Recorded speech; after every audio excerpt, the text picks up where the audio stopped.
تعالى اقولك النهارده لو مصروفك بيخلص قبل ما الشهر يخلص بتعملي ايه؟ بنود بتمشي عليها خلال الشهر كلها بتخليكي تحافظ على مصروفك لحد اخر يوم في الشهر. معقول يا ام يوسف؟ او معقول. تعالى اقولك ايه البنود وايه الحاجات اللي انت تعمليها عشان مصروفك ما يخلص قبل كل شهر. ولازم تبدأي من اول الشهر كده، قبل ما تاخدي مصروفك تكتبي الحاجات اللي انا هقولك عليها دي في ورقة وتمشي عليها الشهر كله. مش هي مصروفك مش هيخلص، وهيبقى معاكي فلوس بزيادة وهتحوشي منها كمان خلال الشهر كله. قبل اي حاجة يلا نصلي على الرسول. اللهم صل وسلم وزد وبارك عليك يا حبيبي يا شفيعي يا رسول الله. وتعالي نبدأ الفيديو بتاعنا النهاردة ونبدأ ونقول بسم الله. السلام عليكم ورحمة الله وبركاته. عاملين ايه؟ يا رب كلكم تكونوا بخير. متشكرة لكل حد دخل جديد على القناة. ربنا يديمكم نعمة في حياتي يا رب العالمين، ويخليكم ليا وعيلتي تكبر بيكم كده. وبحبكم جدا وبحب كومنتاتكم، بجد الكومنتات كلها حلوة جدا بتفرحوني، وبجد بتدوني طاقة ايجابية ان انا اصور لكم على طول. بس قبل اي حاجة يلا نصلي على الرسول. اللهم صل وسلم وزد وبارك عليك يا حبيبي يا شفيعي يا رسول الله. وتعالي النهاردة هقولك حاجات تمشي عليها اول ما تاخدي مصروف بيتك. خلاص احنا داخلين على شهر يناير، ومصروف بيتك هتاخديه حافظي عليه عشان خلاص داخلين على شهر رمضان. لازم نحافظ عليه عشان نجيب حاجات بزيادة كمان عشان شهر رمضان المبارك. طب ايه هي يا ام يوسف؟ تعالى اقولك لو مصروفك بيخلص قبل الشهر ما يخلص، تعالى اقولك انتي تعملي ايه عشان مصروفك ده ما يخلص. تعملي ايه عشان يعني يعدي عليك الشهر زي ما بنقول كده سلامات سلامات، ان احنا ما نستلفش، ان احنا يبقى الحمد لله الدنيا تمام معانا. تعملي ايه؟ اول حاجه كده خالص يا بنات، اول ما تاخدي مصروفك، اول ما تاخدي ايه الحاجات اللي انت لازم تمشي عليها، الحاجات البنود اللي انت تمشي عليها اول ما تاخدي مصروفك من جوزك كده. تقولي له هات كده المصروف تمشي عليها. اول حاجه خالص زي ما احنا متفقين في كل فيديوهاتنا الصدقه.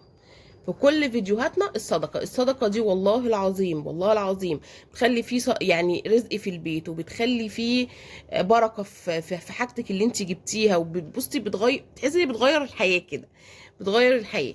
طيب اول حاجة الصدقة ولو 10 جنيه زي ما احنا اتفقنا في كل فيديوهاتنا. تاني حاجة بقى اكتب البنود اللي انا محتاجاها. يعني ايه يا ام يوسف؟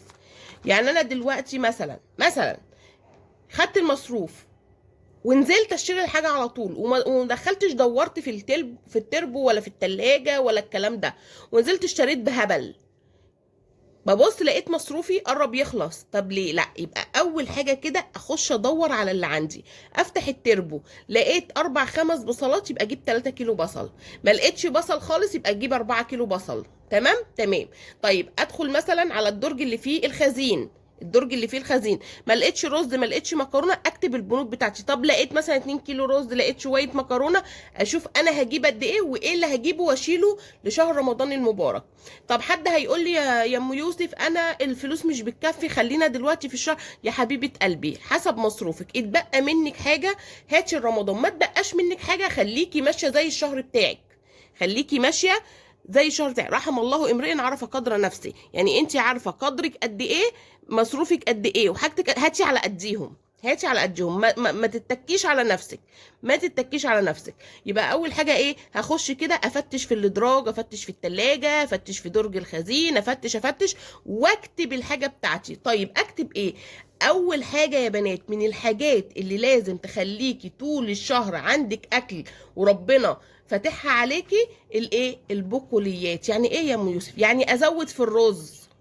ما دام عندي رز، لو عملت حبه رز حبه وحبه وحمرت بطاطس فالخير ربنا موجود.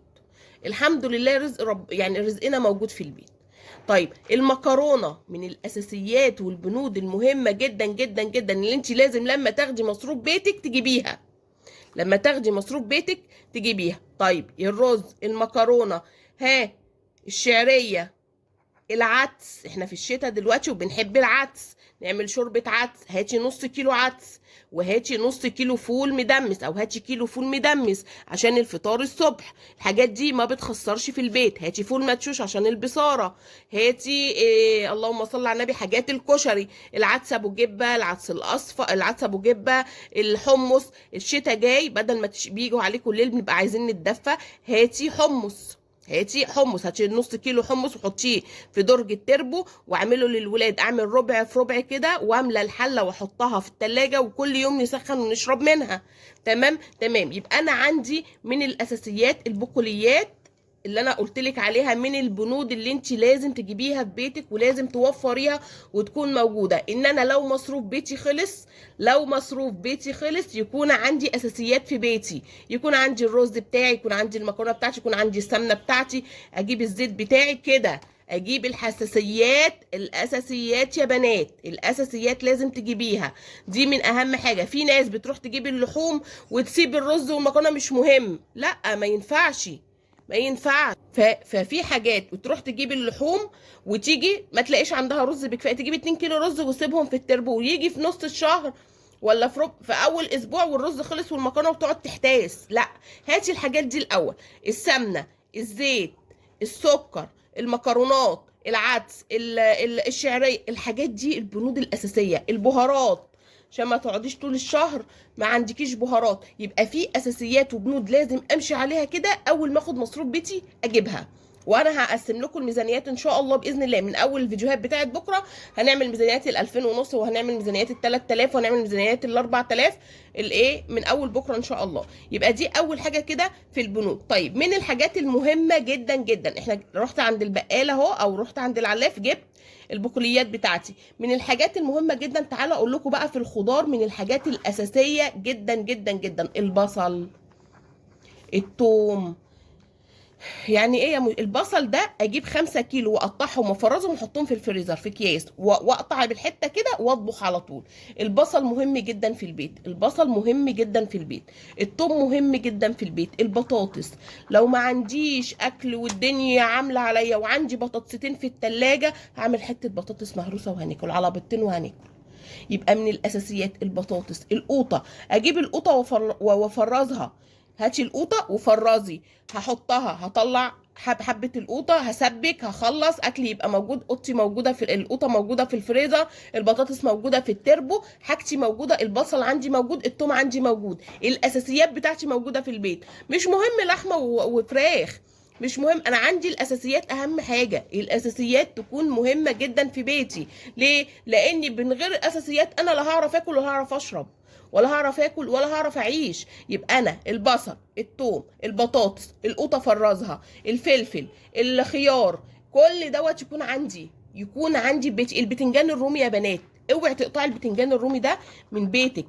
طول ما عندك البتنجان وما معكيش اكل وما عندكيش اكل، هتعملي بتنجانيه بابا غنوج وهتعملي بطاطس مهروسه وهتاكلي واليوم اتقضى والف حمد وشكر لك يا رب، لو بتنجانيه وبطاطستين في التلاجة. طيب يبقى انا عندي بنود لازم امشي عليها واكون ماليه بيتي بيها قبل اللحمه والفراخ. تمام. يبقى انا اول ما اخد مصروف بيتي كده اروح نازله جايبه الحاجات دي الاول: الرز والمكرونات والعدس وكل اللي انا قلت لكم عليه. واروح عند بتاع الخضار، بطاطس، اجيب ايه يعني لو جبت لي 5 6 كيلو بطاطس، 5 6 كيلو بطاطس في اول الشهر، اجيب 4 5 كيلو بصل. دي الحاجات المهمه اللي مهما هي انا هحتاجها طول الشهر. ما عنديش فراخ ولا لحمه وعندي كيس مكرونه، هعمل وعندي صلصه في الفريزر، حبه مكرونه وبطاطستين محمرين وهناكل واليوم اتقضى. ما تقوليش ان اصلي ما فيش فلوس، لا، في خير. ما دام في الحاجات دي هتعرفي تعملي اكل لعيالك وهتعرفي تاكلي وهتعرفي تقضي يومك وهتعرفي. وانا قلت لكم 100 مره البطن لا بتتشكر ولا بتتحمد. احسن ما مدي ايدي، احسن ما استلف، احسن ما يبقى اخبط على جارتي اديني بصلايه، اديني قطايه، اديني فصين توم. الحاجات دي ممنوعه يا جماعه، الحاجات دي ممنوعه، الحاجات دي انا بكرهها، الحاجات دي انا ما بحبهاش اصلا.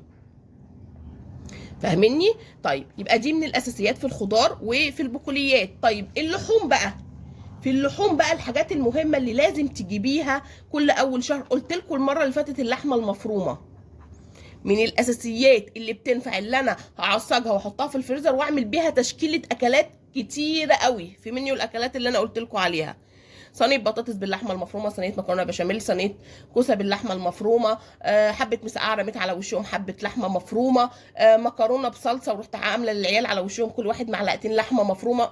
اليوم اتقضى وكلنا وزي الفل واليوم عدى. من الاساسيات انا قلت لكم دلوقتي من البنود المهمه اللي لازم تجيبيها في في البقوليات، اللي لازم تجيبيها في الخضار، اللي لازم تجيبيها في اللحوم. طب ايه تاني بالنسبه للحوم؟ البانيه. البانيه من الاساسيات عندي. طب ليه يا ام يوسف؟ البانيه سعره رخيص وفي نفس الوقت لازم يكون اساسي في البيت. لازم يكون اساسي في البيت، بمعنى البانيه نص كيلو بانيه ب 80 جنيه ولا ب 90 جنيه هنعمل اكل النهارده وهناكل. هقطعه شاورما وهناكل. هعمله هعصجه شاورما وهعمل حبه مكرونه وعلى وشهم. هعمل مكرونه نجرسكو في الفرن، ما عنديش لحمه مفرومه وعندي بانيه، هعمله مكرونه بشاميل بالبانيه. فاهميني؟ فالبانيه من الاساسيات اللي لازم تجيبيها، من الاساسيات اللي لازم تجيبيها زي اللحمه المفرومه. زي اللحمه المفرومه. الحاجات دي مهمه جدا جدا ان انا احطها في الفريزر. ان انا احطها في الفريزر. مش من الاساسيات، مش من الاساسيات. في ناس تقول لك مصروفي قليل ما بجيبش لحمه. عادي ما تجيبيش لحمه، بس هاتي لحمه مفرومه. طيب احنا ممكن نعوض البروتين بتاع اللحمه بالبيض، ممكن تعوضيه في العدس، ممكن تعوضيه في حاجات تانية.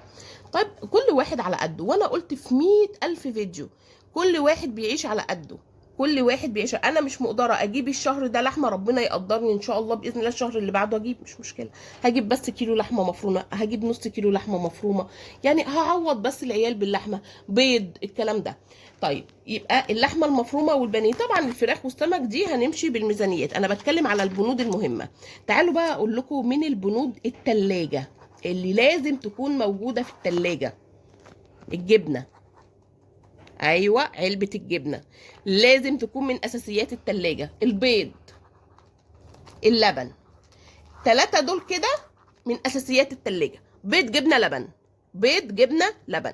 لازم يكون عندي لبن، الولاد يشربوا الصبح كوبايه شاي بلبن.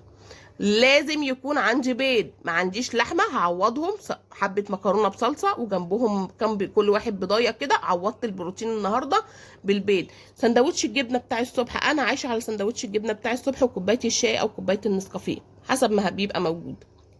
فمن اساسيات التلاجة، من اساسيات التلاجة الجبنه، البيض، اللبن.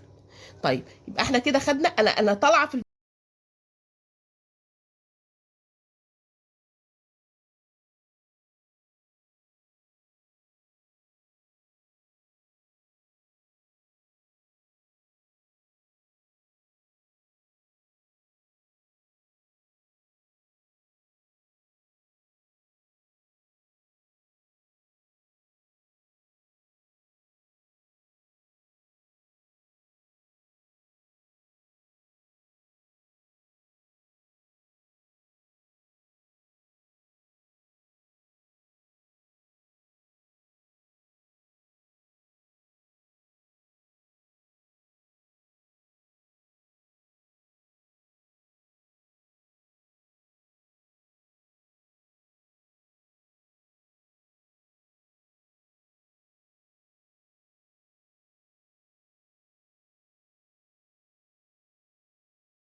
لازم تتجاب من المنظفات، من العطاره، من ايه تاني، من حاجات التلاجة، من الخضار. فالفيديو بتاع النهارده بجد مهم قوي. قبل ما يدخل عليكي الشهر، قبل ما تاخدي مصروف بيتك، اكتبي الحاجات اللي انا قلتلك عليها وتشتريها الاول، وبعد كده تشوفي انت بقى هتجيبي ايه بقى. هتزودي بقى لحمه، هتزودي فراخ، هتزودي بقى السمك، هتزودي حسب ما انت مصروفك وامكانيتك اللي انت بتاخديها من جوزك. فيا رب يكون الفيديو عجبكم، ولو استفدتي منه ولو بحاجه واحده بس حطي لي لايك واشتركي في القناه لو انتي لسه ما اشتركتيش، واسيبكم في رعايه الله. مع الف سلامه، فيديوهات تانية كتير قوي على قناه ام يوسف. باي باي.